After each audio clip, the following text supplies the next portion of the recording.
So hi, welcome friends, and welcome back to my channel. And today we'll be discussing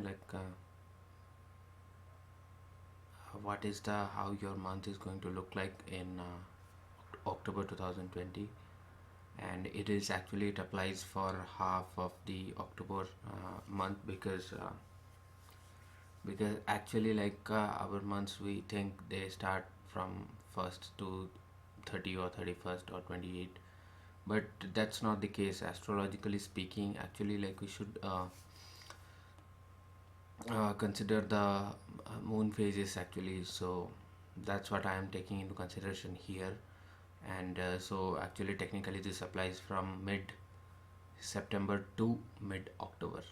And that's it. And there will be another update regarding the second half of October. So for that, we can use the entry time of the new moon on 18th, as I am doing this, recording this. So that will mark the entry into the month. So basically this snapshot of 18th should hold true. And so this is a new moon day, 18th September. Okay. And so let's begin with first. The sequence should be like always. It should be like I'll be starting with Aries, and then I'll backtrack Pisces, then Aquarius, Capricorn, and in that order I'm trying to do this video here. And so let's begin with Aries sign. Okay, so this is the tropical Aries sign here I'm speaking about. Okay, I actually use the interconversion, so you don't have to worry about that. So this applies to the, because I am a tropical Aries myself. My moon is in tropic. My moon and rising is Aries. Moon and rising. My sun is actually Capricorn. So let's start with. So this applies to me also. Aries reading, what I'm going to describe right now. And so like I am using very comprehensive prediction techniques, the scheme here, where I am considering a lot of factors. Okay, exaltation, debilitation, directional strengths, and house natures, and Bhavat Bhavam principle, and lordship dispositors, and other. If you don't understand, then it's fine. So that's what I wanted to tell you. And so without further delay, let's start with our prediction for Aries. Okay, this applies to actually this applies to the first 25 days of Aries. If you are born first 25 days of Aries, this applies.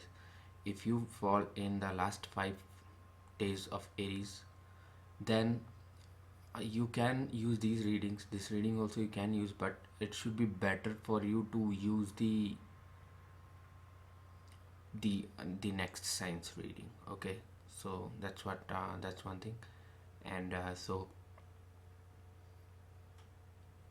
let's start. So we have this comes in the constellation of Pisces. So for our Aries friend, okay, which myself I am also. So let's start with that. And so I can see, as I can see here, we are in this month for October first 15 days, we have Mars is in the second house. Okay, remember what I am saying about sign and other things. I'm actually using an intermediate sidereal system here, so it might not correspond to, if you understand astrology. And you might also think, okay, why if Mars is in Taurus, maybe, or maybe in Pisces, why he's saying, because I'm using a different system here, intermediate system. So let's do it. So Mars is in Aries here in your second house, and we have Jupiter in 10th.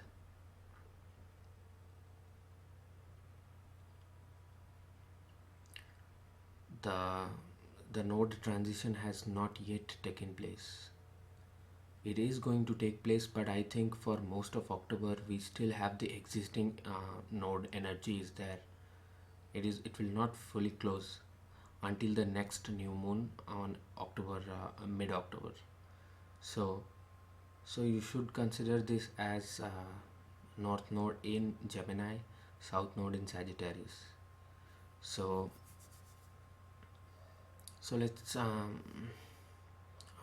discuss each houses one by one here, and and also I need to visualize a lot of systems here, so we will spend some time here. And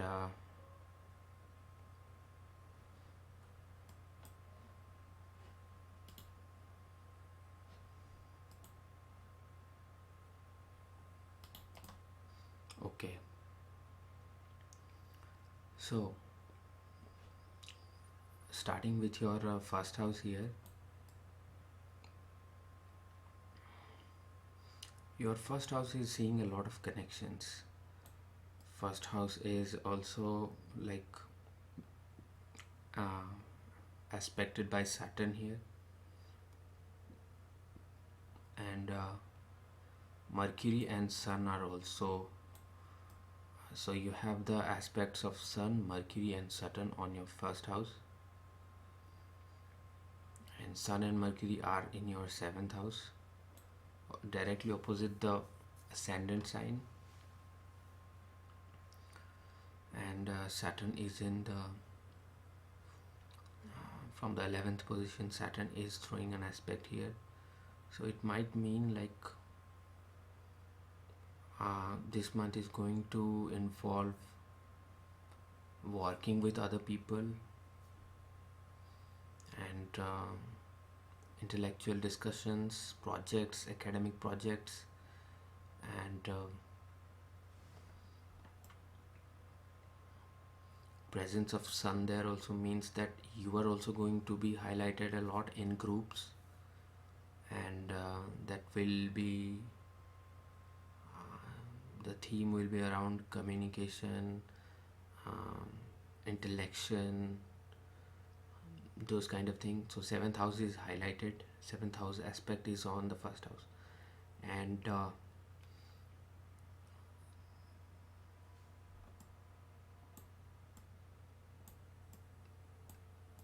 your 11th lord Saturn is also aspecting the Ascendant. So this might mean like whatever you are doing, your communication, or whatever you are involved in right now, dealing with other people. Maybe you want to sell some courses, you want to do some webinars or something like that. So it might involve some profit also, and you might have invested because 12th house is also connected with your Saturn here, and you might have invested some money, and now you are starting to see some traction there, progress regarding your profit. And this is most likely happening, the whatever you have done is most likely happening when the node transition occurs actually properly in October, mid October. It's going to start. I mean, you have worked hard behind the scenes, because this is like a Aries sign I'm speaking about, so I know like what is going on, and the transits are very difficult towards Aries, whatever, for the last 3 years. So whatever you have been doing, and that's going to materialize in the next nodal cycle. So that I'm going to cover, okay, because actually most people I see like on YouTube, they have already described it, and the nodal transition, and they give the date actually for September, but I don't think that's accurate.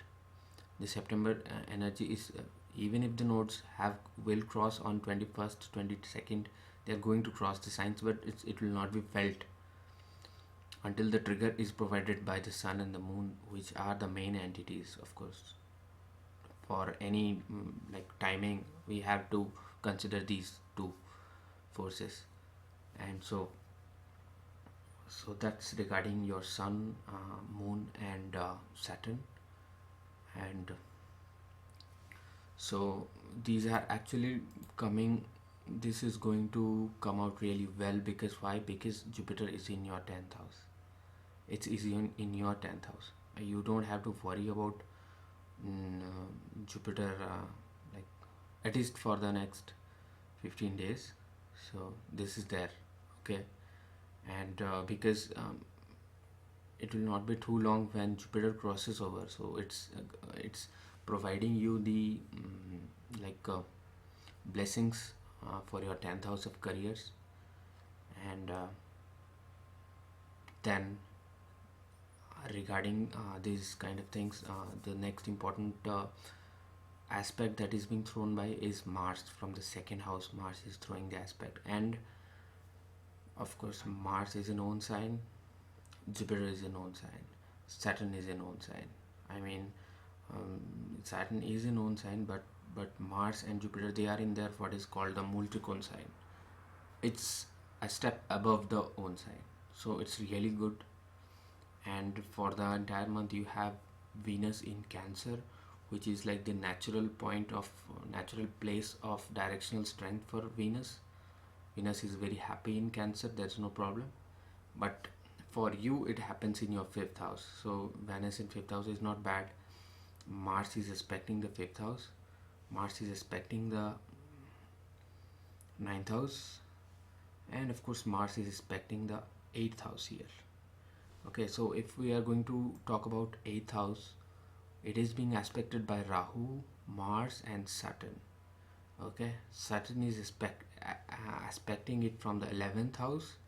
Mars is aspecting it from the second house, and dispositor Venus is in a natural directional strength place of Cancer, which is really good. I mean, even if it's not its own sign, even if it's not its multicone or exaltation, still then Venus is really good here. So everything is going good with your 8th house, which means like it might sometimes means other people's money and other people's resources, family outside of your own family, where you feel belonged, where you can on which you can depend on. So 8th house is looking good. And from second, so wealth creation, it's mostly wealth, second and 11th house. And since Venus is also there, so it will be pleasurable one. um, and Rahu is also aspecting it from Gemini. So some part of it may have to deal with communication and writing. So this kind of configuration, I can see it here. That's I have talked about your first house, your 8th house, major important things. And of course, second house, Mars is there. So if we are talking specially about second house, Jupiter is aspecting your second house, and Ketu is aspecting your second house. And the whole the line of activation actually here is like the second house, first house, 10th house, ninth house. These are really good houses.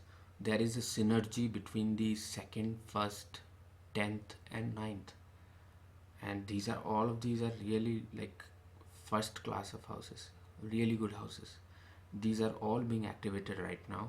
You have, and Ketu's aspect from 10th to 2nd. It might mean some kind of like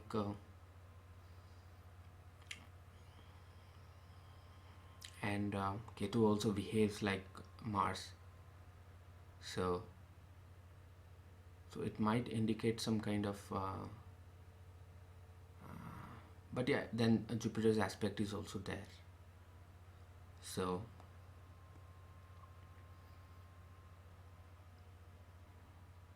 what can be said about this is like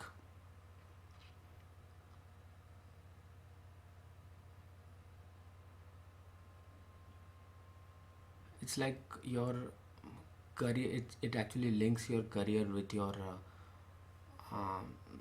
wealth. And so whatever you are going to do, it is going to expand your resources. And Ketu's aspect from 10th to the 2nd. Well, anyways, like people don't consider Ketu's aspect, so we are also not going to consider that. Okay, but that's it. So these are all connected here.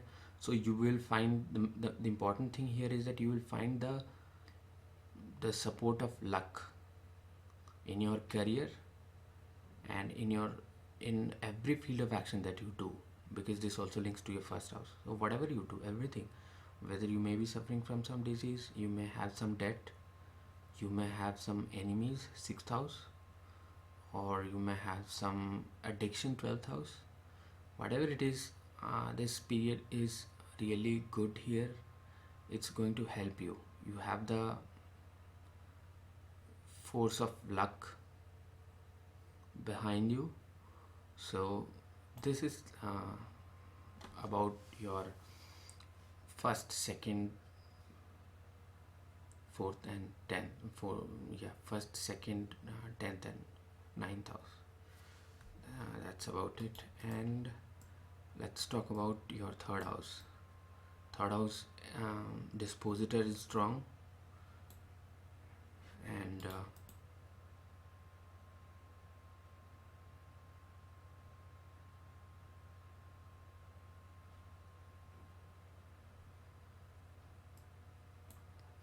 third house dispositor is strong, Venus.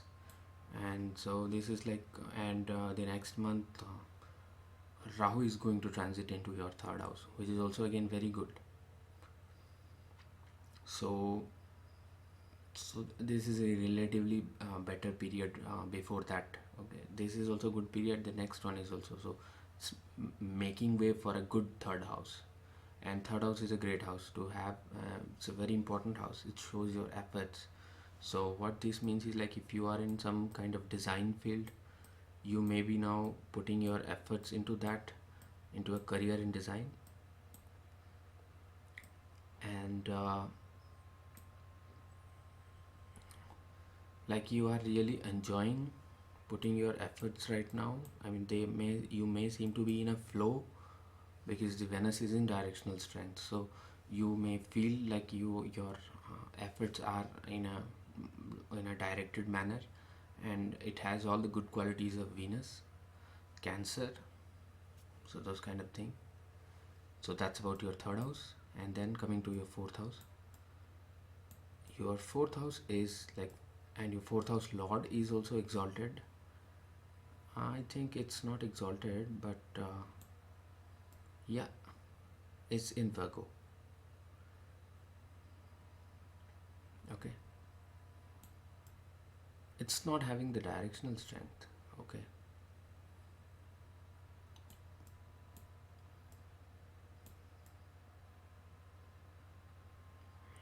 let me think for a while. So it's actually like, it is in exaltation. Mercury is in exaltation, but it is lacking the directional strength. That's it. Yeah. So you may be having like a lot of ideas. Your fourth house. Your fourth house is like your home,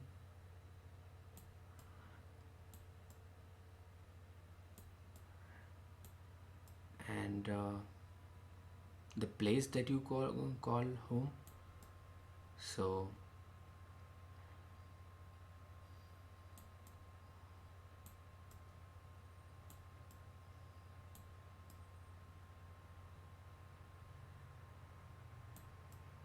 this means that in the home front, it is peaceful.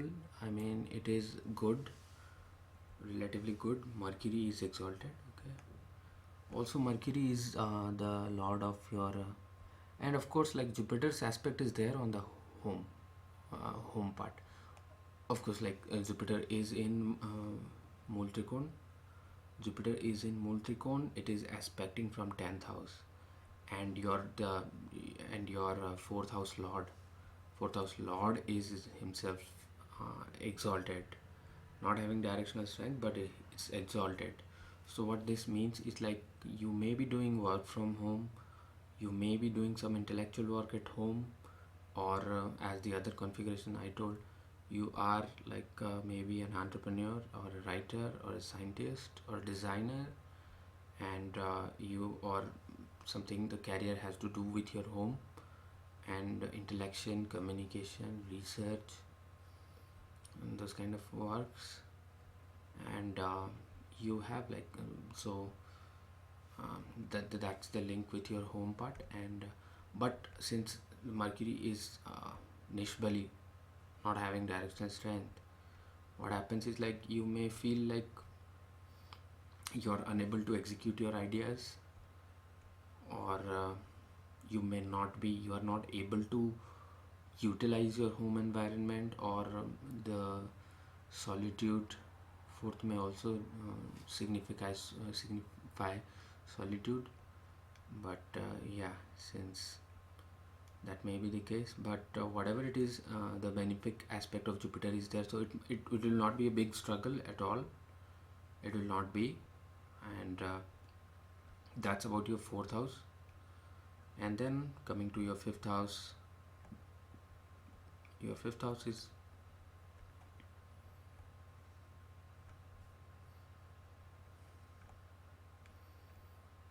so during the time of this, so the ascendant for the whole month, we can think of it as being in the fifth house. So ascendant in fifth house means that ascendant in fifth house, okay, so it is overall good. It's a sign of moon. Venus is there in the ascendant, which means that it will be a good experience, pleasurable. The weather will be nice for you, and decisions will be easy. There will not be like it will not be very stressful, okay. And you have the aspect of Mars from 2nd and Saturn from 11th, 5th. So this again links to like you are doing pleasurable activities that are contributing to your wealth, uh, that have to do something with that, and gains.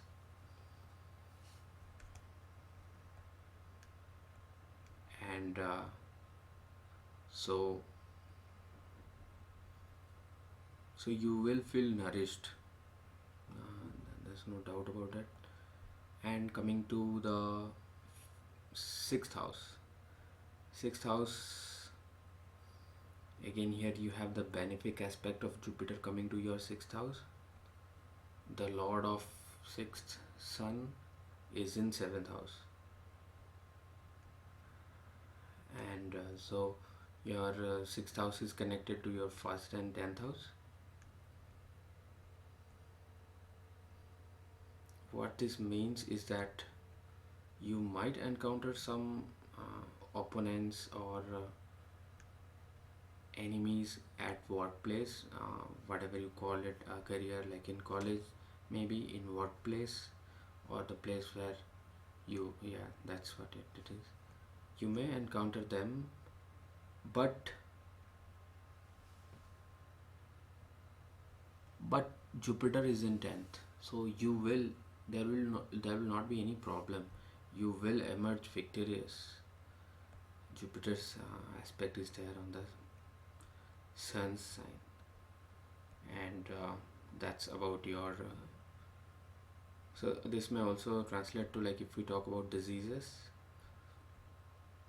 So Jupiter's benefic aspect is there, and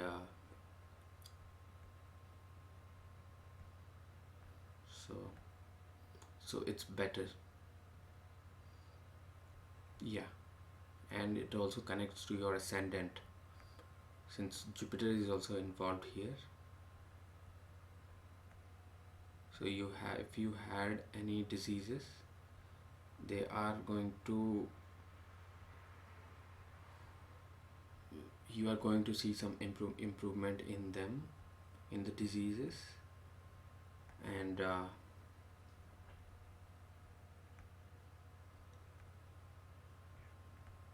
that's it.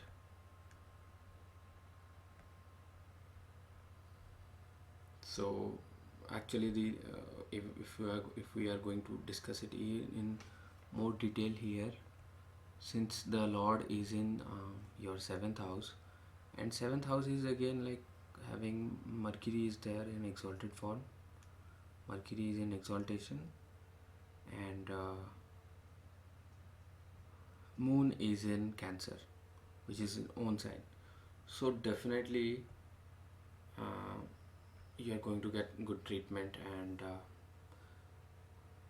Venus is also there, Ascendant is also there. So there is it looks like you will have good time to you'll have a good time.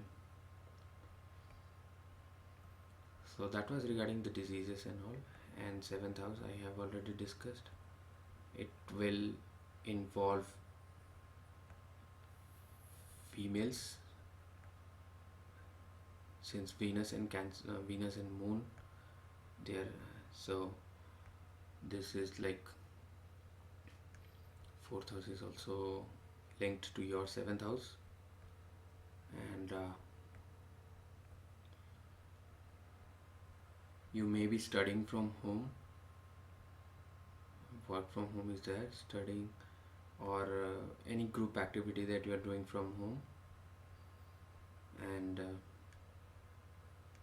that's it with your seventh house. Coming to relationships, the same thing happens here. Your sixth lord is in seventh house, so this may show like some and also Mars is in the place of the family. So if you are married, then there might be some uh, heated up discussions and everything, but it is going to settle down. And since Mercury is also there and it is directionless here,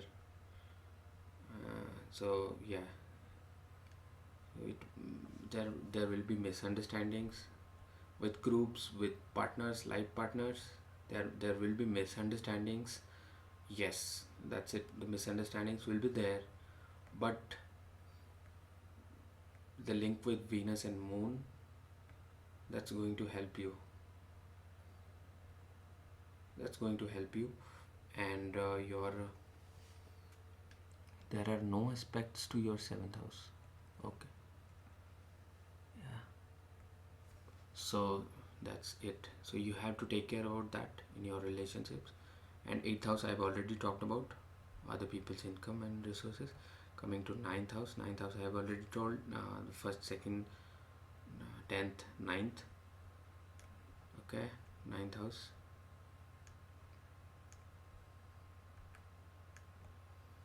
Mars's aspect is there on the ninth house directly, and it's good because the owner is your Scorpio, owner is in Aries, so it's a very good synergy between the second and ninth house. Your family, your what you identify with, your possessions that you give, you think as an extension of yourself, maybe your products, maybe your vehicles. So in that way they are linked to your luck, being lucky. And that's it. And the 10th house, coming to 10th house, here Jupiter is there in Multicone sign, Jupiter, and he's connecting it to your ascendant sign. So your career and everything overall is being blessed by Jupiter. It's really a good time for everything. And then coming to your 11th house, Saturn is there in own sign, and Venus is aspecting the 11th house. This is again good. So you may have been experiencing expenses, or the investments that you have been making, those things will be better with the aspect of Venus, and Venus is the natural ruler of Taurus, and she rules your third house. And then third and 11th are simultaneously activated. It's really good, really good, because third and 11th are like the pillars, very important houses. So that's it. And 12th house is being aspected by Rahu.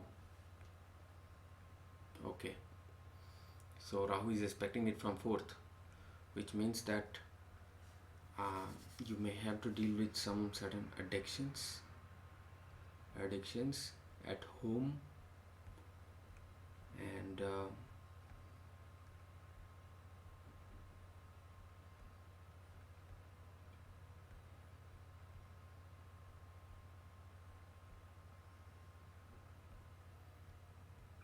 yes. So Rahu's aspect on 12th, it might give rise to some kinds of self-defeating behaviors, and you may need to let go of things. It's not letting go of things, but attaching things, rather, I'll say. If Rahu aspects it, you're going to have some kind of illusion in the 12th. So that's it. Or it may be like at home, since you are at home, you might have some you might have some false worries and tensions sometimes, some kinds of, but still then the dispositor Saturn is in 11th. It's in very good position, so you don't have to worry about that too much. Some little confusions might be there due to Rahu and addictions. You have to take care of that. But apart from that, everything is okay. So this completes the comprehensive analysis of the Aries tropical sign, first 25 days of Aries. So that's it, friend. If you found this information useful, subscribe because you may miss important updates, and do check some of the important videos that I posted before this to know about what you can get from this channel. So that's it, friend. Thank you.